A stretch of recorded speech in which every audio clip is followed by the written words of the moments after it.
It is Friday afternoon in Jerusalem, and the sky has gone dark in the middle of the day. On a hill just outside the city walls, 3 Roman crosses stand against that blackened sky. The middle cross holds the body of a man who, just hours ago, was dragged through the streets, beaten beyond recognition, and nailed to rough timber in front of a screaming crowd. His name is Jesus of Nazareth, and he is dead. The disciples who followed him for 3 years, gone, scattered. Peter, the one who swore he would die before abandoning Jesus, has already denied knowing him 3 times. The others are hiding behind locked doors somewhere in the city, terrified that the same authorities who killed their teacher are coming for them next. The Roman soldiers are still there, dividing up the dead man's clothing like it is a yard sale. The religious leaders are still there too, satisfied. They got what they wanted. The Pharisees and Sadducees, who spent months plotting this execution, are watching the final breath leave his body. It is finished. Their problem is solved. And in this moment, when everyone who loved Jesus is running away and everyone who hated him is celebrating, one man does something that nobody expected. He walks straight to the Roman governor's palace. He requests a private audience with Pontius Pilate, the most powerful political figure in the region, and he asks for the body. Not a disciple, not a family member, not one of the 12 who had traveled with Jesus across Galilee. A member of the Sanhedrin, a member of the very court that just sentenced Jesus to death. His name is Joseph. He is from a town called Arimathea, and his story might be the most underrated act of courage in the entire Bible. Here is what gets lost in most English translations. When the Gospel of John introduces this man, the original Greek uses a specific word to describe him. The word is kekrimenos. It means hidden, concealed, kept secret on purpose. John chapter 19 verse 38 says Joseph was a disciple of Jesus, but kekrimenos, secretly, because he feared the Jewish authorities, not because he was unsure, not because he was halfway committed. He was afraid. And given what he knew about the men he sat with every day in the Sanhedrin, he had every reason to be. Think about what that means for a second. This man sat in the highest religious court in Israel, 71 members, the supreme authority on Jewish law, theology, and community governance. These were the same men who'd been tracking Jesus for months, sending spies to his sermons, trying to trap him with trick questions. And Joseph was in the room for all of it. Imagine going to work every day and sitting across the table from people who despise the one person who has changed your life. Imagine hearing them mock what you believe, plot against someone you love, and you cannot say a word. Because if they find out, you lose everything. Your seat on the council, your reputation, your livelihood, maybe your life. That is what kekrimenos looks like in practice, and he was not alone. The Gospel of John tells us there was another man hiding in plain sight, Nicodemus. You might remember him. He is the Pharisee who came to Jesus at night in John chapter 3 because he could not risk being seen during the day. And notice that detail. At night. John does not include that by accident. The streets of Jerusalem were dark and empty. Nobody would see a Pharisee knocking on the door of a Galilean rabbi. Nobody would report back to the council. Nicodemus needed the cover of darkness to have a conversation that could ruin his career. And what did he say when he got there? Rabbi, we know that you are a teacher who has come from God. We know, plural. Nicodemus was not speaking only for himself.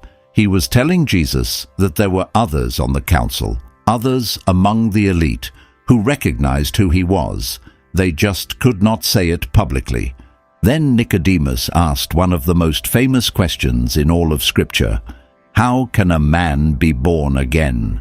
And Jesus answered with words that have echoed through 2,000 years of history. "For God so loved the world that he gave his only begotten Son."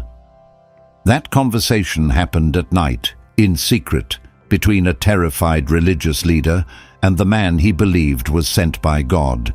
And the whole time Nicodemus knew that if anyone found out, it was over for him. Two men, both members of the ruling religious elite, both secretly following a Galilean carpenter they believed was the Messiah, both terrified of what would happen if anyone found out, both living double lives inside the most dangerous institution in the country for someone who believed what they believed.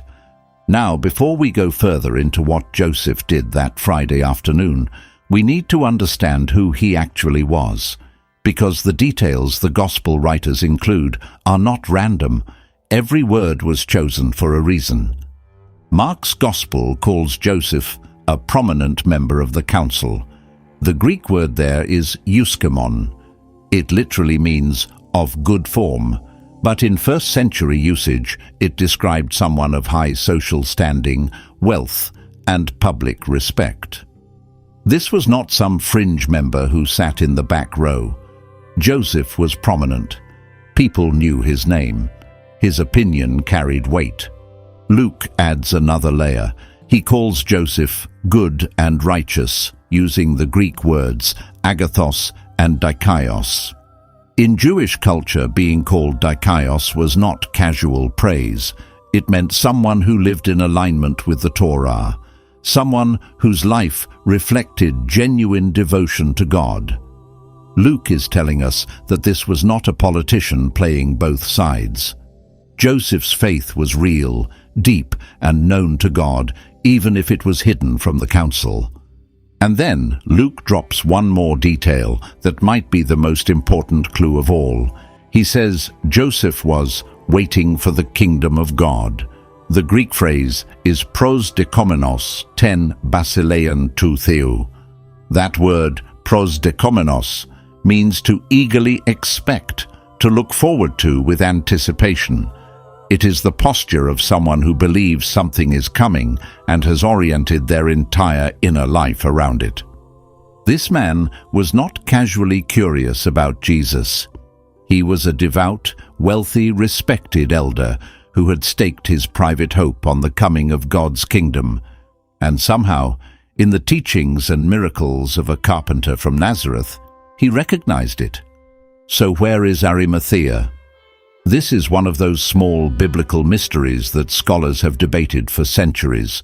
The name likely corresponds to Ramathaim Zophim, a town mentioned in 1 Samuel as the birthplace of the prophet Samuel. It sat in the hill country of Ephraim, roughly 20 miles northwest of Jerusalem. Some scholars link it to the modern village of Rentis in the West Bank. Others place it closer to Ramallah. What matters more than the exact GPS coordinates is what the identification tells us. Joseph was not from Jerusalem. He was from a smaller town, probably from an established family with land and influence. He had risen to a position on the Sanhedrin, which meant he had earned the respect of the religious establishment over many years. His entire social world was built on his reputation within that system. And that system had just executed the man he believed was the Son of God. Think about that weight for a moment. This is not abstract theology. This is a man watching the people he works with every day murder the person who gave his life meaning. And he is sitting there, silent, because he is afraid of what they will do if he speaks up. If you have ever been in a room where everyone around you believed something you knew was wrong, and you stayed quiet because the cost of speaking felt too high, then you already know something about Joseph of Arimathea. Maybe it was not a religious council. Maybe it was a dinner table, or a boardroom, or a group chat. But the feeling is the same. that knot in your stomach when conviction and fear are pulling in opposite directions. Joseph lived with that knot for months, maybe years, and we can actually trace when it got worse, because the Gospels give us a timeline, and if you follow it carefully, you can see the pressure building inside Joseph like water behind a dam. A few weeks before that Friday, something happened in a small village called Bethany, about 2 miles east of Jerusalem. A man named Lazarus, a close friend of Jesus, had been dead and buried for 4 days. His body was already decomposing. His sisters, Martha and Mary, were in mourning, and Jesus walked up to the sealed tomb and said 2 words, "Lazarus, come out." And Lazarus came out, wrapped in burial cloth, stumbling into the daylight, alive. Word of this reached Jerusalem fast, and John chapter 11 verse 47 tells us exactly what happened next. The chief priests and the Pharisees called an emergency meeting of the Sanhedrin. Joseph was in that room. They were panicking. "What are we accomplishing?" they said. "This man is performing many signs. If we let him go on like this, everyone will believe in him. And then the Romans will come and take away both our temple and our nation." The political calculation was naked. This was not about theology. This was about power. If too many people followed Jesus, Rome would see it as an insurrection, and the Sanhedrin would lose its authority. And then Caiaphas, the high priest, stood up and said something that echoes through history. "You do not realize that it is better for you that one man die for the people than that the whole nation perish." One man die for political convenience, and everyone in that room nodded. Joseph heard that sentence. He heard the highest religious authority in his nation calmly propose the murder of the man he believed was the Messiah, and he could not say a word.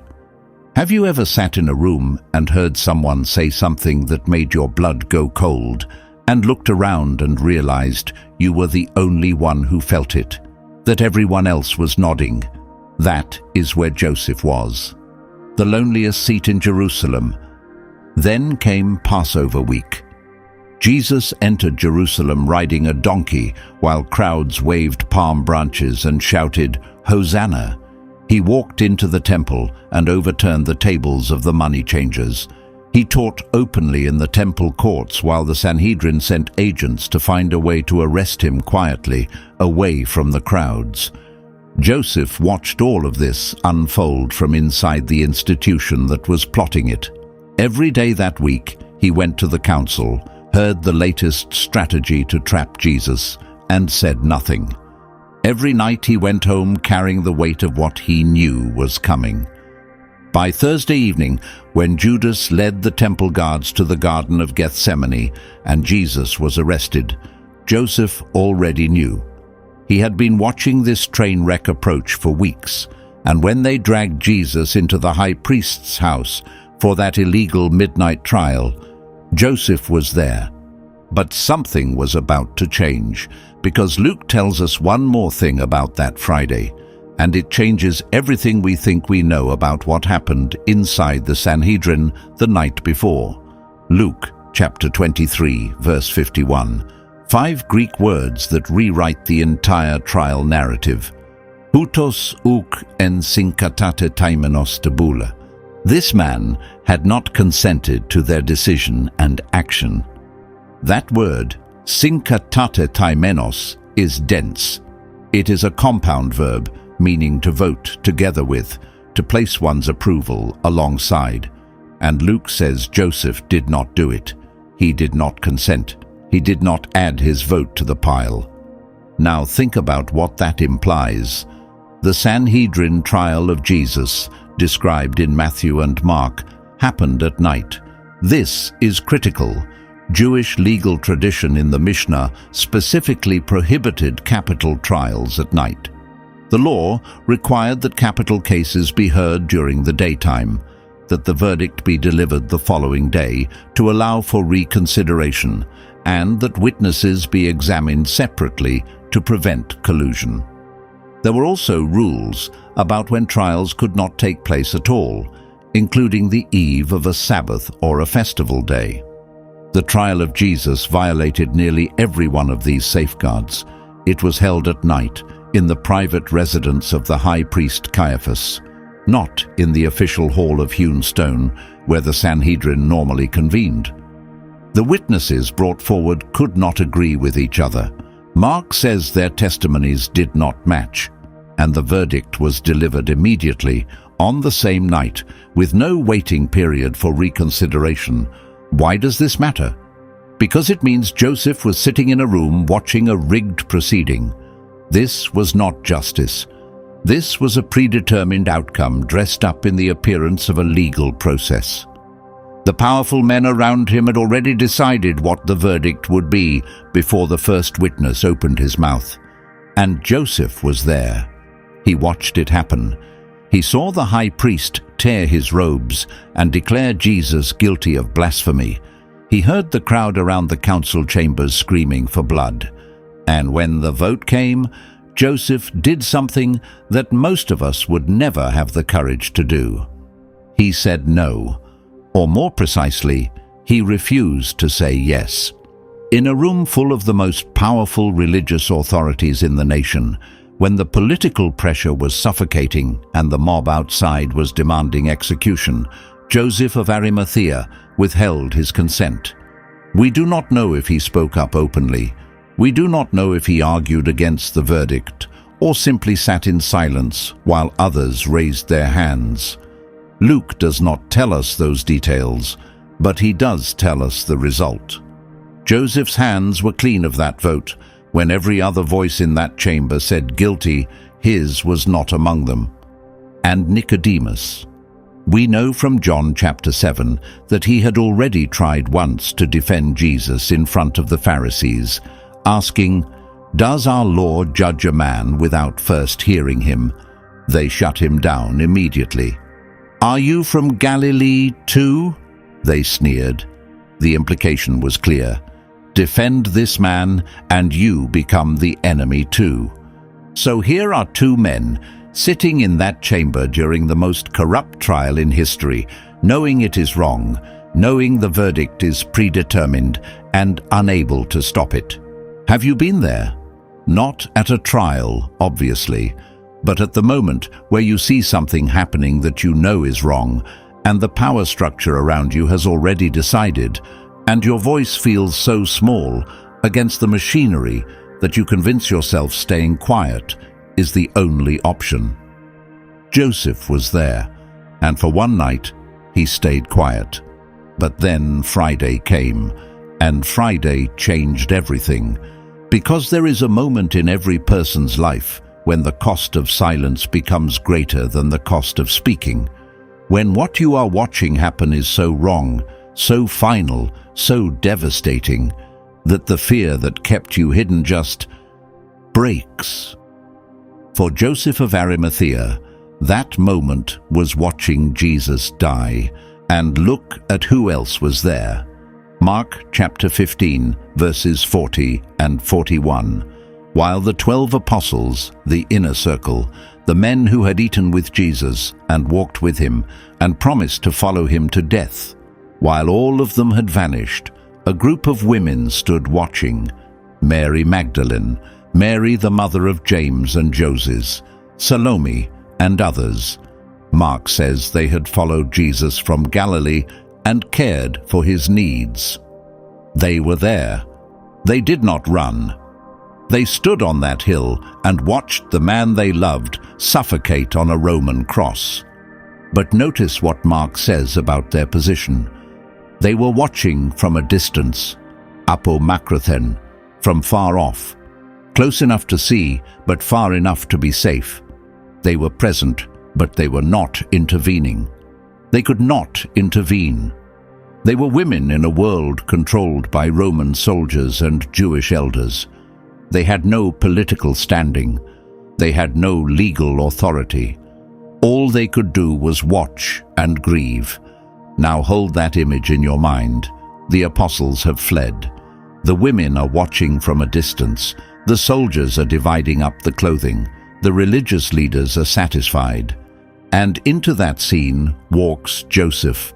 Not from a distance, not hiding, not watching. Walking directly into the center of Roman power to claim the body of a condemned man. The contrast is staggering. The people who had the least to lose, the 12 disciples who were nobodies from Galilee, they ran.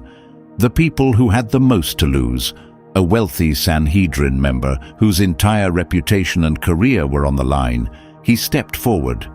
That is what makes this moment so extraordinary, and it starts with one Greek word, Mark chapter 15, verse 43. And here is where the Greek text reveals something extraordinary.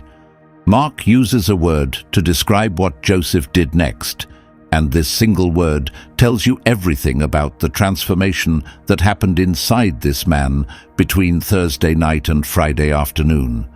The word is tolmesas. It comes from the verb tolmao, which means to dare, to have courage, to be bold enough to do something that involves serious risk. This is not the bravery of someone with nothing to lose. Tolmao is the courage of someone who knows exactly what they are risking and does it anyway. Mark says Joseph, tolmesas, having dared, went to Pilate and asked for the body of Jesus. Read that again. Having dared. Mark wants you to understand that what Joseph did next was not normal. It was not expected. It was not safe. It was an act of defiance that could have cost him his career, his standing, his freedom, and possibly his life. And he did it anyway.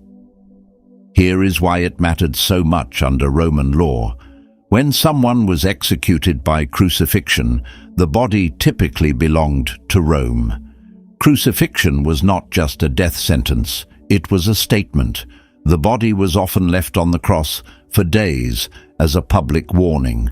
Birds and animals would consume it. The family was denied a proper burial. That was the point. Rome wanted you to see what happens when you challenge the empire. For a Jewish man to walk into the Roman governor's palace and request the body of a man who was just executed for claiming to be a king, a direct challenge to Roman authority, was extraordinary. Joseph was essentially walking up to Pilate and saying, "I am publicly associating myself with this condemned criminal. I am claiming his body. I am giving him the burial that Rome deliberately denied." Pilate was surprised, and the Greek word Mark uses here is worth pausing on. Ithaumason. He marveled. He was astonished. This is not mild curiosity. This is a Roman governor, a man who had overseen dozens of crucifixions, genuinely taken aback that a victim had died this quickly. Crucifixion was designed to be slow. It was Rome's masterpiece of cruelty. The victim's weight would slowly compress the lungs, making each breath a conscious battle against gravity. Most victims lasted 2 or 3 days. Some survived even longer. The soldiers at the base of the cross were trained to wait. They knew the timeline. 6 hours was almost unheard of. So Pilate did something that reveals how seriously he took this request. He summoned the centurion, the officer who had been standing at the foot of the cross all afternoon. This is the same centurion who, according to Mark chapter 15, verse 39, had watched the way Jesus died and said, "Truly, this man was the Son of God." That centurion.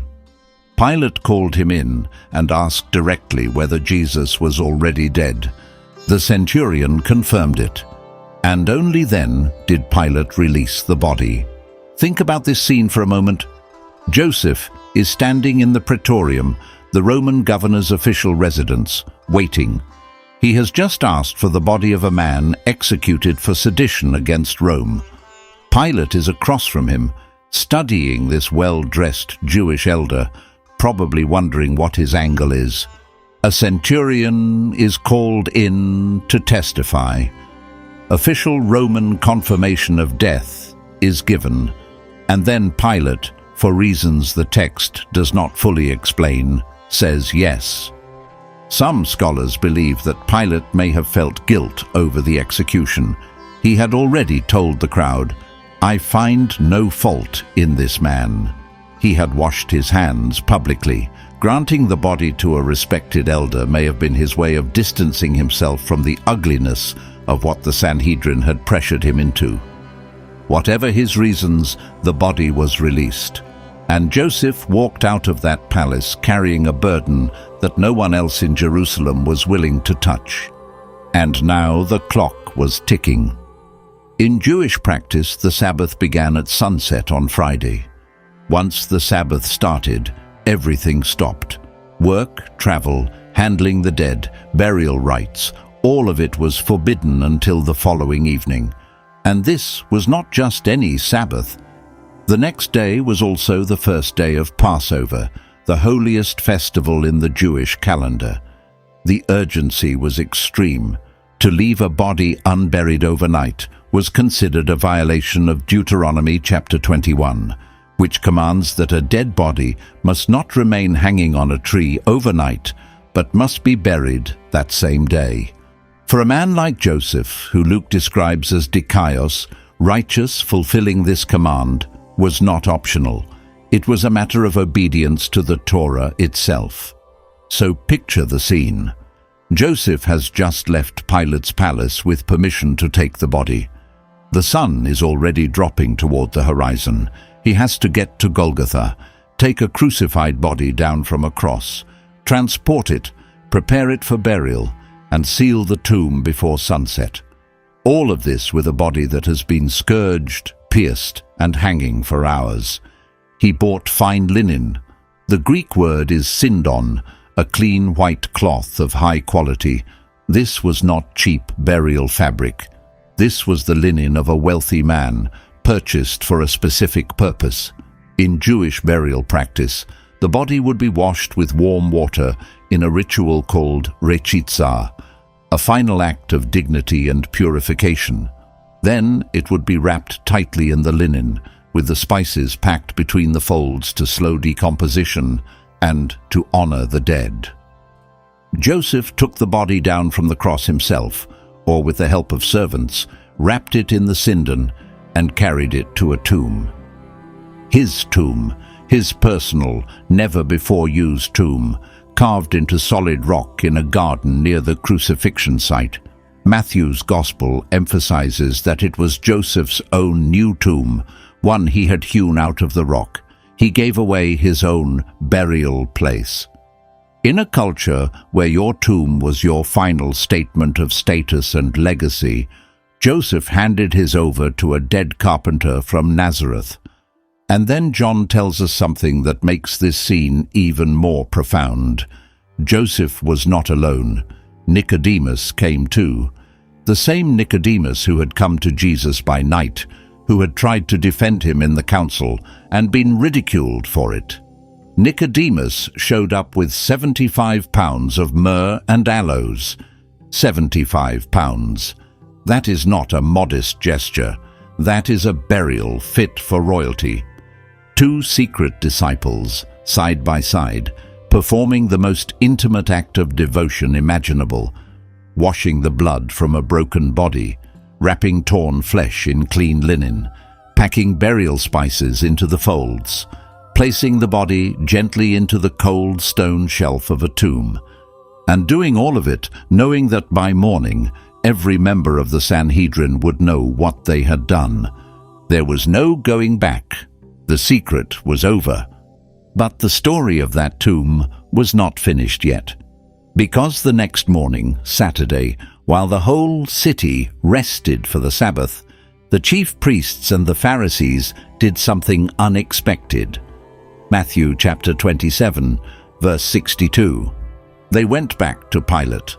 The same men who had pressured Pilate to crucify Jesus were now standing in his palace again, and this time they were nervous. "Sir," they said, "we remember that while he was still alive, that deceiver said, After 3 days I will rise again. So give the order for the tomb to be made secure until the 3rd day. Otherwise, his disciples may come and steal the body and tell the people that he has been raised from the dead." Read that carefully. The men who engineered the execution of Jesus were afraid of a dead man. They remembered his predictions. They took his words seriously enough to go back to the governor and request military protection for a sealed grave. Pilate granted the request. Roman soldiers were dispatched to the garden tomb. The stone was sealed with an official Roman seal, which meant that breaking it was a crime against the empire. Armed guards stood watch over the entrance. Joseph's tomb, the tomb he had given away in an act of courage and grief, was now under military lockdown. The same institutional power that Joseph had defied by claiming the body was now trying to keep that body permanently contained. The irony is almost unbearable. They sealed the tomb with the authority of Rome. They posted soldiers with swords. They placed an imperial seal on the stone. Every tool of political and military power was deployed to make sure that what was inside that tomb stayed inside that tomb. It did not work, but we will get to that.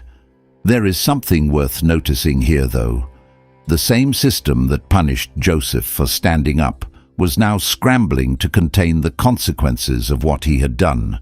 Every institution that tried to silence the truth ended up proving how terrified they were of it. If you have ever taken a stand and watched the backlash come and wondered whether it was worth it, hold that thought. Because what happened next at Joseph's tomb answers that question. Now here is something that Bible readers often pass over too quickly, but it is staggering when you stop and see it.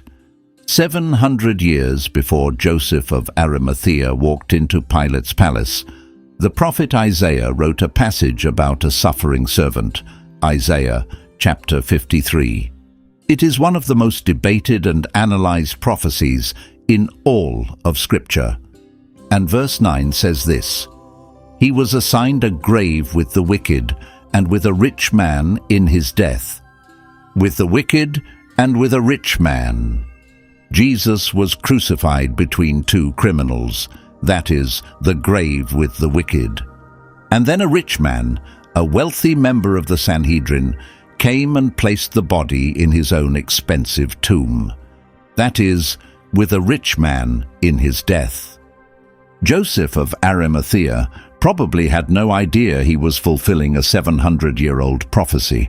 He was not checking boxes on a theological checklist. He was acting out of grief, out of love, out of a courage that had finally broken through years of silence. And in doing so, he stepped into a role that had been written for him centuries before he was born. That should stop you for a second, because it raises a question that goes way beyond ancient history. What if the thing you have been afraid to do, the conviction you have been hiding, the truth you have been sitting on, is not just about you? What if your moment of courage is connected to something bigger than you can see right now? Joseph could not see the full picture on Friday afternoon. All he could see was a dead man who deserved a proper burial. He could not see Sunday morning. He could not see the empty tomb. He could not see that the place he was laying that body would become the most significant location in human history. He just did the next right thing at enormous personal cost, with no guarantee of how it would turn out. And that brings us to Sunday. Because the tomb where the resurrection happened, it was not a random cave. It was not a donated space from some anonymous benefactor. It was Joseph's tomb. The stone that the women found rolled away on Sunday morning was the stone that sealed Joseph's personal burial chamber. The linen cloths that Peter found folded inside were the sindon that Joseph had purchased and wrapped around the body with his own hands. The garden where Mary Magdalene stood weeping where she turned and saw someone she thought was the gardener. That was the garden where Joseph's family tomb was carved into the hillside. Every detail of the resurrection story is physically connected to the sacrifice of a man who spent most of his life hiding. And consider the practical cost. In 1st century Jerusalem, a rock-hewn tomb was one of the most expensive things a family could own. It took stonecutters months to carve a burial chamber out of solid limestone. Wealthy families used these tombs for generations, placing each family member on a stone shelf as they died. For Joseph to give his new, unused tomb to someone else meant his own family would need to find another burial place. It meant he was surrendering one of his most valuable assets, and he did it for a man the government had just labeled a criminal. Mark chapter 15 verse 47 tells us something else that is easy to miss. Mary Magdalene and Mary, the mother of Joseph, were watching. They saw where the body was laid. These women tracked the exact location of the tomb. They memorized the spot. Because they planned to come back after the Sabbath to finish the anointing that the rush of Friday afternoon had left incomplete. So when they arrived on Sunday morning and found the stone rolled away, they knew they were at the right place. There was no confusion. There was no mistaken tomb. They had watched Joseph place the body there with their own eyes. There is something almost poetic about that. The man who kept his faith secret for years became the one whose personal property became the stage for the most public event in the history of faith. His private tomb became the world's most famous empty grave. And here is one more thing that deserves attention. All 4 gospel writers, Matthew, Mark, Luke, and John, name Joseph of Arimathea by name. That is significant. In the ancient world, written records named people who were known to the community. When Mark and the other writers included Joseph's name, they were pointing to a real person that their readers could verify.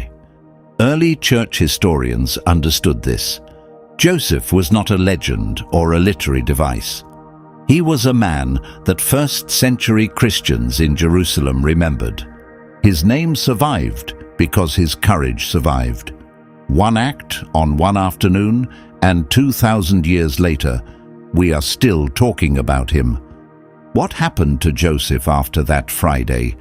The Bible does not tell us. He disappears from the narrative after the burial. Later traditions, written centuries after the Gospels, claim that Joseph traveled to Britain and established the first Christian church at Glastonbury.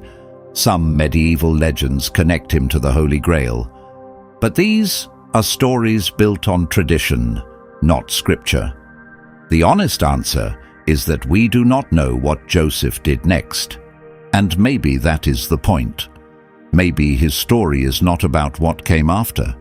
Maybe the entire weight of his legacy rests on a single afternoon when a frightened man stopped being frightened. Because here is what we do know, the early church remembered him. When the gospel writers sat down to record the death and burial of Jesus, they could have simply written, "A rich man took the body and buried it." They did not need to name him, but they did. All 4 of them, Matthew, Mark, Luke, and John. They named his town. They described his character. They recorded his membership on the council.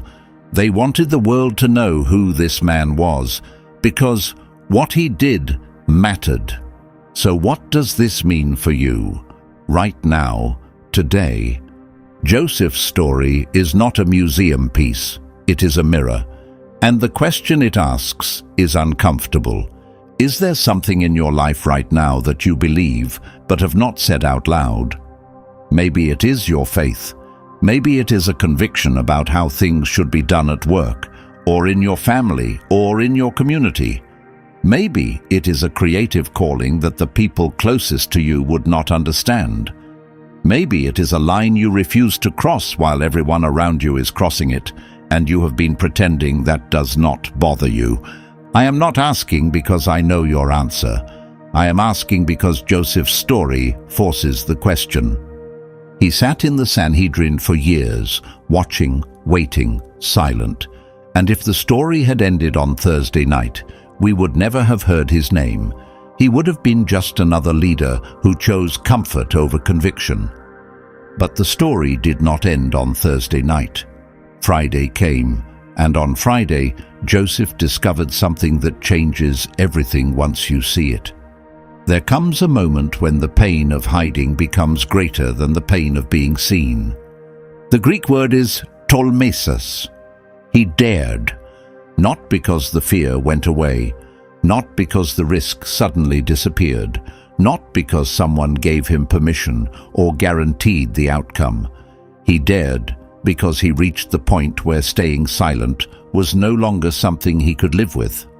So the question is not whether your moment is coming, it is whether you will recognize it when it does, and what you will do when staying hidden starts to cost you more than stepping forward. Joseph stepped forward, and his empty tomb changed the world. If this story hit you the way it hit me the first time I dug into the Greek text, I need you to do me one thing: subscribe to this channel. Because we go this deep every single week. We pull apart the original Hebrew and Greek. We dig into the history that most people skip, and we connect it to the stuff you are actually going through right now. The video on screen right now goes into the full story of Nicodemus, the other secret disciple who showed up with Joseph that Friday afternoon. His story is just as wild. I will see you there.